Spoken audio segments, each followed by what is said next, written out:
Kovac showed the modified round to his spotter, Corporal Eddie Reyes, a sharp-eyed kid from Texas who had been paired with Kovac since sniper school. Reyes was skeptical at first, worried about the legality and the risk of the rounds malfunctioning, but Kovac walked him through the design, explained the safeguards, and demonstrated the effects on the range. Reyes watched an explosive round destroy a captured Japanese machine gun with a single shot, and his skepticism turned to enthusiasm. "This changes everything," Reyes said. "We can take out targets that we would normally have to call in fire support for. We can do it without giving away our position, without waiting for approval, without hoping the coordinates are accurate." Kovac nodded. "That is exactly the idea. We become a force multiplier, not just a harassment tool." But Kovac knew that using the explosive rounds in combat would be a gamble. If the modification failed, if a round detonated in the chamber or malfunctioned in some other catastrophic way, he could be killed or severely injured. If the use of explosive rounds was discovered by his superiors, he could face a court-martial for unauthorized modification of ammunition and potential violations of international law. And if the round were captured by the Japanese, they could be used as propaganda, evidence of American war crimes, or disregard for conventions. Kovac weighed the risks and decided that the tactical advantages outweighed the personal and legal dangers. He fabricated 20 explosive rounds, packed them in a separate ammunition pouch marked with a strip of red tape, so he would not confuse them with standard rounds, and carried them ashore when the Marines landed on Peleliu. The Battle of Peleliu was one of the bloodiest engagements in the Pacific War, a brutal fight for a small coral island that the Japanese had transformed into a fortress of caves, tunnels, and fortified positions. The Marines expected to secure the island in 4 days. Instead, the battle lasted more than 2 months, with casualty rates among the highest of any Pacific campaign. Kovac and Reyes landed with the first wave on September 15, 1944, and within hours, they were engaged in a kind of close-range, chaotic fighting that made conventional sniper operations nearly impossible. But as the Marines pushed inland and the fighting stabilized into a grinding battle for key positions, opportunities for precision shooting began to emerge. On September 20th, the 5th day of the battle, Kovac's platoon was tasked with assaulting a Japanese strongpoint that controlled a critical road junction. The strongpoint was anchored by a machine gun position dug into a coral ridge, with interlocking fields of fire that had already stopped 2 previous Marine assaults. Artillery had been called in, but the Japanese had built their positions deep enough that all but direct hits were ineffective, and air support was unavailable due to weather. The platoon commander, Lieutenant Voss, was planning a frontal assault with covering fire from mortars, but Kovac approached him with an alternative. "Sir, give me 10 minutes. I can take out that machine gun with 1 shot." Voss looked at him like he was insane. 1 shot? Kovac, that is a fortified position. You might kill the gunner, but they will replace him in seconds. Kovac shook his head. "Trust me, sir. 1 shot, and that position is done." Voss, who had seen Kovac's work during the Marianas Campaign and trusted his judgment, agreed to give him the chance. Kovac and Reyes moved forward, using the terrain and vegetation for concealment, until they reached a position with a clear line of sight to the machine gun nest. Reyes ranged the target with his spotting scope. 380 yards, slight crosswind from the left, target partially concealed behind sandbags. Kovac loaded one of his explosive rounds, settled into a stable prone position, adjusted his scope for distance and wind, and controlled his breathing. He could see the Japanese gunner through the scope, a young man in a faded uniform, his hands gripping the machine gun spade grips, his eyes scanning the Marine positions below. Kovac did not aim at the gunner. He aimed at the machine gun itself, specifically at the receiver where the bolt and firing mechanism were located. A hit there would not only kill the gunner, but would destroy the weapon and likely detonate any ammunition in the feed tray. Kovac exhaled slowly, let his heartbeat settle, and squeezed the trigger. The rifle cracked. The recoil drove into his shoulder, and through the scope, he saw the explosive round strike the machine gun receiver and detonate. The blast was sharp and bright, a flash of fire and smoke that consumed the position. When the smoke cleared, the machine gun was gone, blown apart, and the sandbags were shredded. The gunner and his assistant were dead, and 2 other soldiers nearby were wounded by shrapnel. The entire position was neutralized in less than a second. Lieutenant Voss, watching through binoculars, could not believe what he had just seen.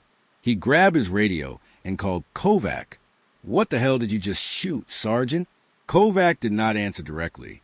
He just said, "Target destroyed, sir. You can advance now." The platoon moved forward, and the assault succeeded with minimal casualties because the key defensive position had been eliminated before the Marines exposed themselves to fire. The Japanese, meanwhile, were in chaos. Their radio man reported the position destroyed by artillery. Their company commander demanded to know why there had been no warning of incoming fire, and their soldiers on the line were terrified because they had watched a machine gun explode from a single rifle shot and had no explanation for how it had happened.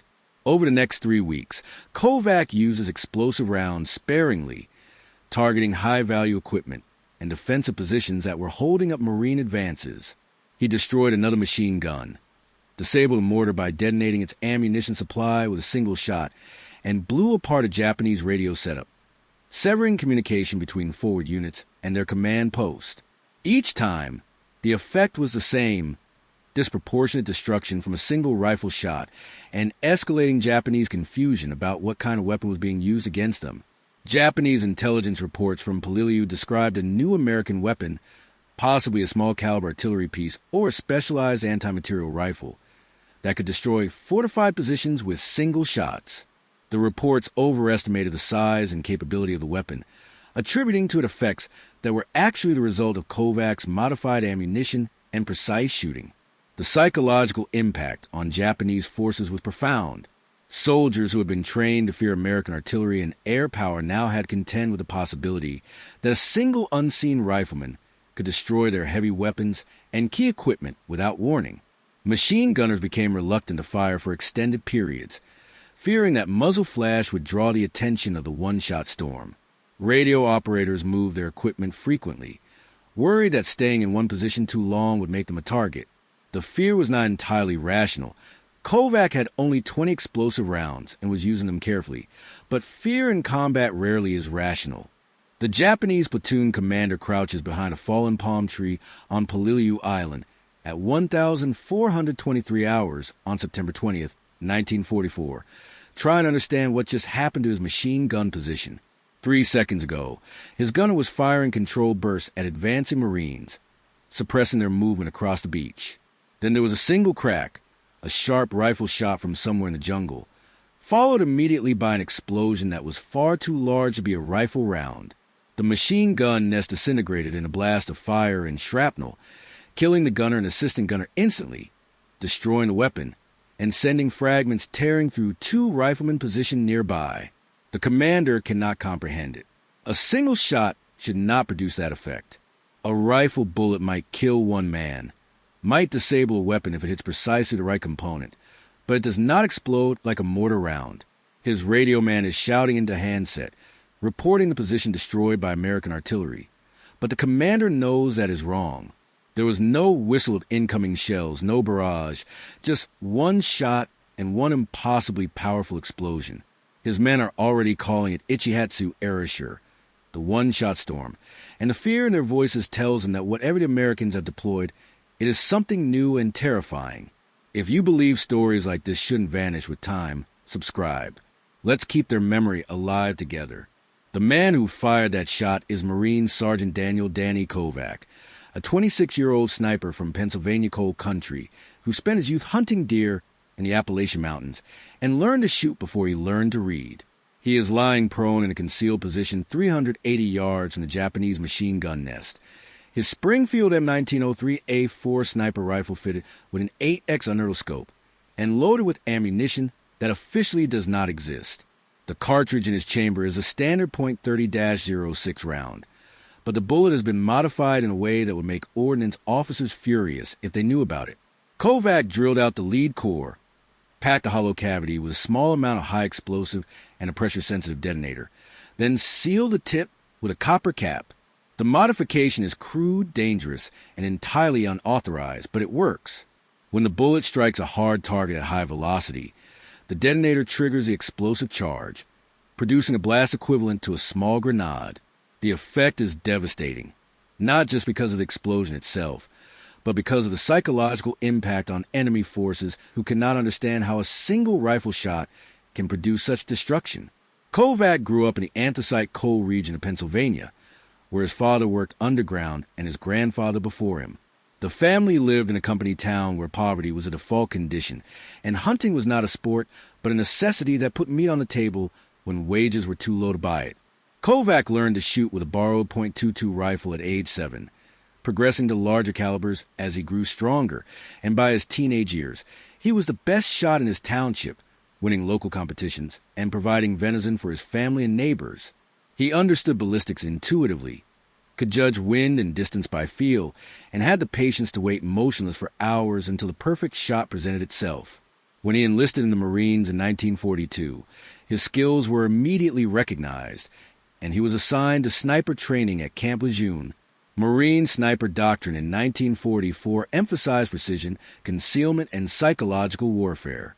A single well-placed shot could kill an officer, disable a key weapon system, or force an entire enemy unit to take cover and halt their advance.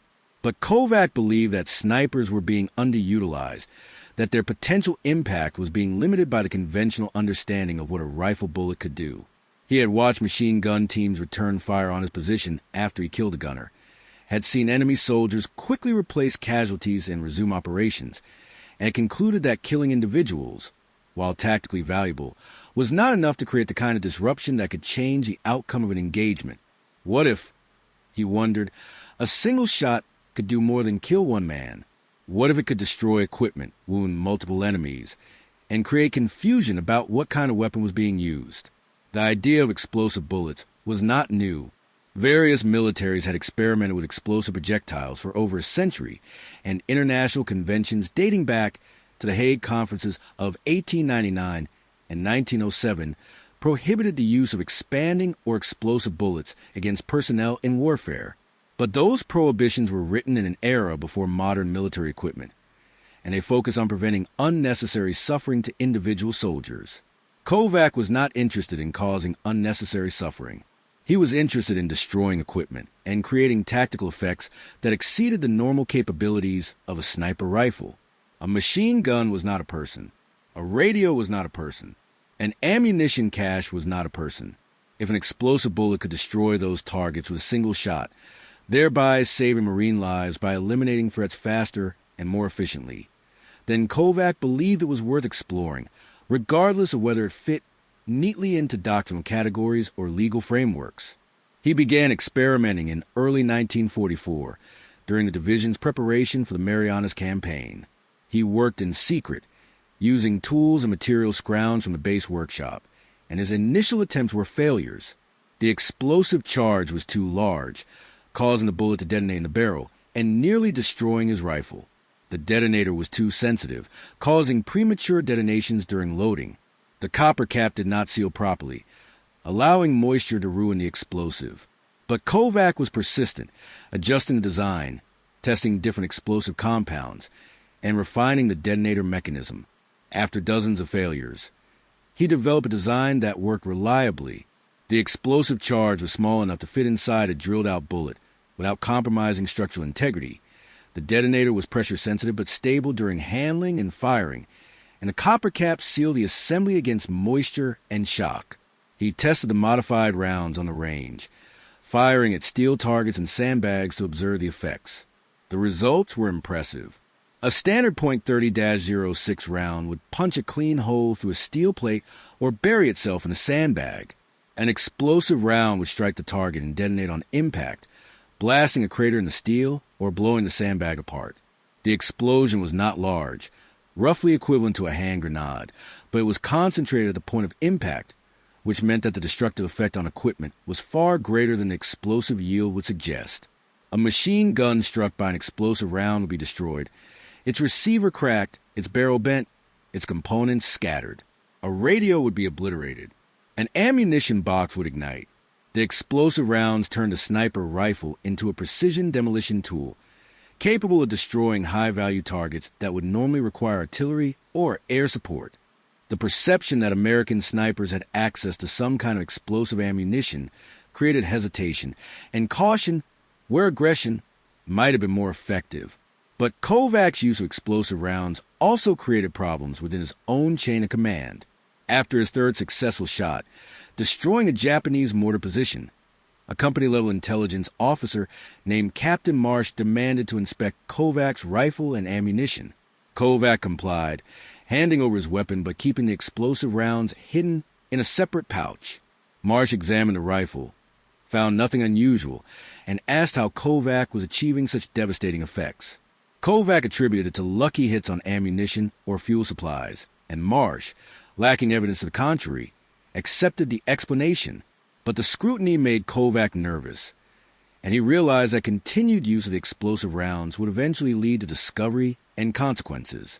The decision to stop using the explosive rounds came on October 10th, after an incident that nearly cost Kovac his life. He had positioned himself to target a Japanese command post, identified by radio antennas in the presence of officers, and loaded an explosive round for what he hoped would be a high-value kill. But as he was lining up the shot, a Japanese patrol stumbled onto his position from an unexpected direction. Kovac and Reyes were forced to engage at close range, and in the chaos, Kovac dropped his rifle.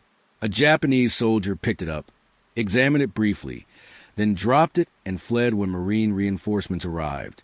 Kovac recovered his rifle, but the incident rattled him. If the Japanese had captured the weapon with an explosive round still in the chamber, or they had found a marked pouch with the remaining rounds, the consequences would have been severe, not just for Kovac, but for the Marine Corps as a whole. Kovac made a decision to destroy his remaining explosive rounds. He disassembled them, scattered the components, and returned to using standard ammunition for the remainder of the Peleliu campaign and the subsequent operations on Okinawa. He never fabricated explosive round again, and he never spoke about them to anyone outside of Reyes, who kept a secret for the rest of his life. The explosive rounds remained an undocumented footnote in Kovac's combat record, known to the Japanese as a mysterious weapon they could not identify, and to Marines as a string of inexplicably successful shots that earned Kovac a reputation as one of the deadliest snipers in the Pacific. After the war, Kovac returned to Pennsylvania, went back to the coal mines, and lived quietly for the next 40 years. He did not talk about the war, did not attend reunions, and did not seek recognition for his service. He married, raised 2 children, and worked until black lung disease forced him to retire in the 1970s. It was not until 1988, when a Marine Corps historian researching sniper operations in the Pacific interviewed Kovac as part of an oral history project, that the story of the explosive rounds emerged. Kovac, by then in his 70s and suffering from emphysema, decided that enough time had passed and that the truth, whatever its implications, was worth documenting.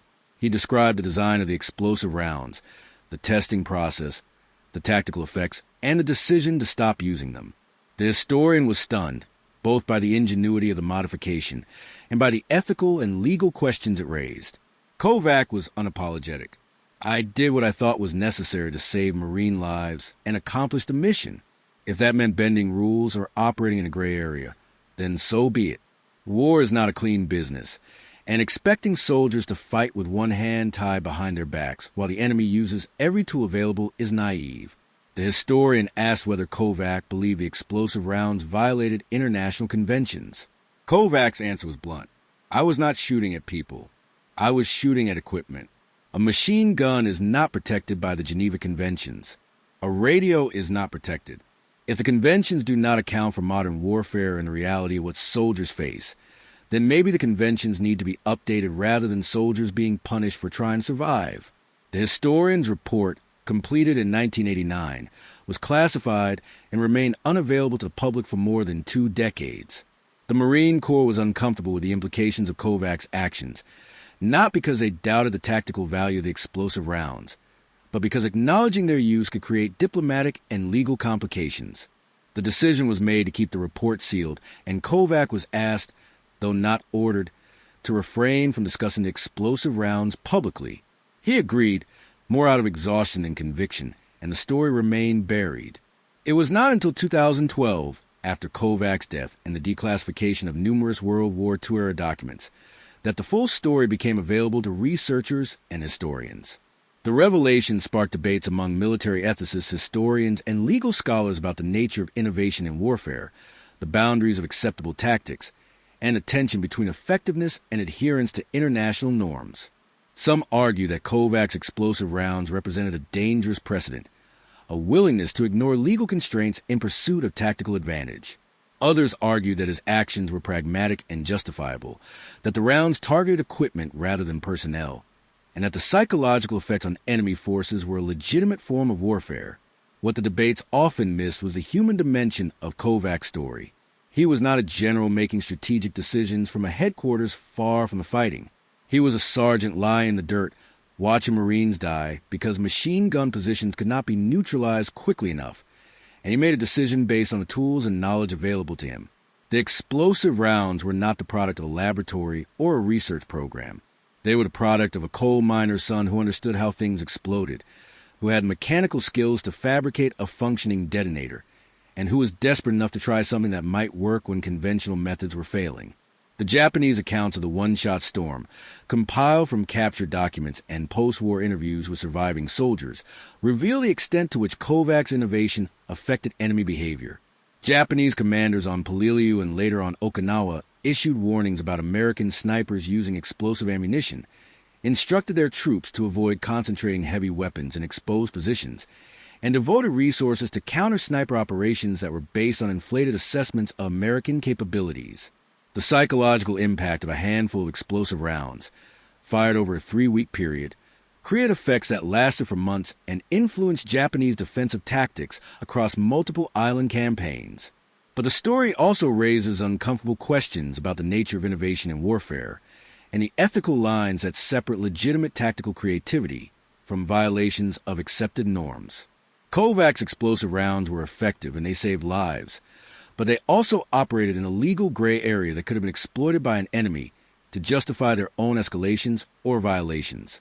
The fact that Kovac targeted equipment rather than personnel provided a moral and legal justification, but it was a distinction that would have been difficult to maintain if the tactic had been widely adopted and copied by other forces.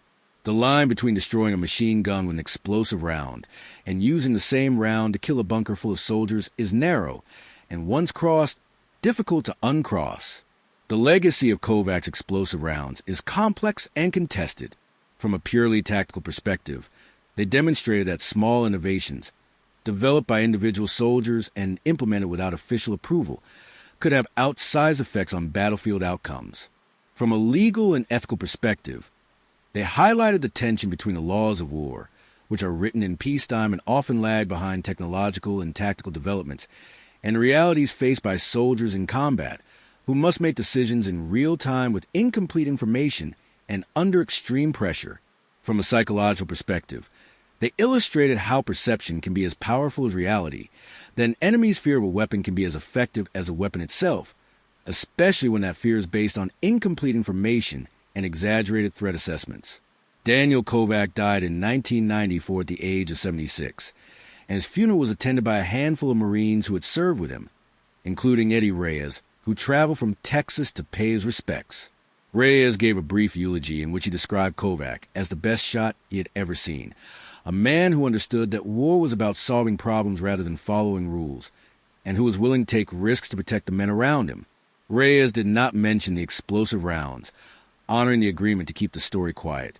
But after Kovac's death and the declassification of the historian's report, Reyes agreed to a single interview in which he confirmed the details and added his own perspective. Reyes described a moment when Kovac first showed him the explosive rounds, the mixture of fear and excitement he felt watching the test shots, and the satisfaction of seeing Japanese positions destroyed with single shots. He also described the moral weight that Kovac carried, the knowledge that he was operating outside normal boundaries, and the concern that his actions might have unintended consequences. Kovac was not reckless. Reyes said, he thought through every shot, every target, every potential outcome. He used the explosive rounds only when the tactical situation demanded it and when the target was clearly equipment rather than personnel. He could have used them more often, could have racked up a higher body count and more dramatic results, but he chose restraint because he understood that power without discipline is just destruction.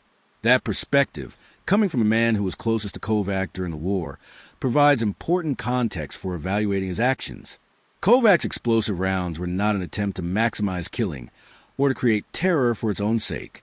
They were a tool designed to neutralize high-value targets quickly and efficiently, reducing the need for artillery or air support that might cause collateral damage or delays. The fact that they also created psychological effects and enemy confusion was a secondary benefit, not the primary goal. Kovac was trying to solve a tactical problem, the difficulty of destroying fortified positions with a sniper rifle, and he applied his skills and creativity to develop a solution that worked within the constraints he faced. Modern military forces have grappled with similar questions as technology has advanced and new capabilities have emerged. Anti-material rifles, explosive projectiles or grenade launchers, and loitering munitions all push the boundaries of what individual soldiers can accomplish on the battlefield, and all raise questions about proportionality, legality, and the evolution of warfare. The lessons from Kovac's story are not that innovation should be discouraged or that soldiers should be punished for creative thinking. The lessons are that innovation must be paired with ethical reflection, that tactical effectiveness must be balanced against strategic and legal considerations, and that the line between acceptable and unacceptable tactics is often contextual and contested rather than clear and absolute. The one-shot storm that Japanese soldiers feared on Peleliu was real in its effects but limited in its scope. 20 explosive rounds, fired over 3 weeks, created a psychological shadow that far exceeded their physical impact. That shadow influenced enemy behavior, saved Marine lives, and demonstrated that perception management is as much a part of warfare as firepower. But it also demonstrated the risks of operating in legal and ethical gray areas, the potential for escalation and retaliation, and the difficulty of controlling narratives once they take hold. Kovac's explosive rounds were a tactical success and a strategic complication, a brilliant innovation, and a dangerous precedent. And the tension between those characterizations reflects the broader challenges that military organizations face as they try to balance effectiveness with legitimacy in an era of rapid technological change and evolving norms. Daniel Kovac never sought fame or recognition for what he did on Peleliu. He saw himself as a Marine doing his job, using the skills and knowledge he had to protect his brothers and accomplish the mission. The explosive rounds were a tool, not a trophy, and when they were no longer needed or when the risks outweighed the benefits, he set them aside without regret. That pragmatism, combined with the moral seriousness with which he approached the decision to use them, is perhaps the most important lesson of his story. Innovation in warfare is not about being clever or pushing boundaries for the sake of it. It is about solving problems, protecting lives, and achieving objectives. When those goals can be accomplished within established norms and rules, they should be. When they cannot, soldiers like Kovac make difficult decisions, accept the consequences, and live with the weight of those choices for the rest of their lives. If this story moved your heart even once, subscribe. It's the least tribute we can give to men like him.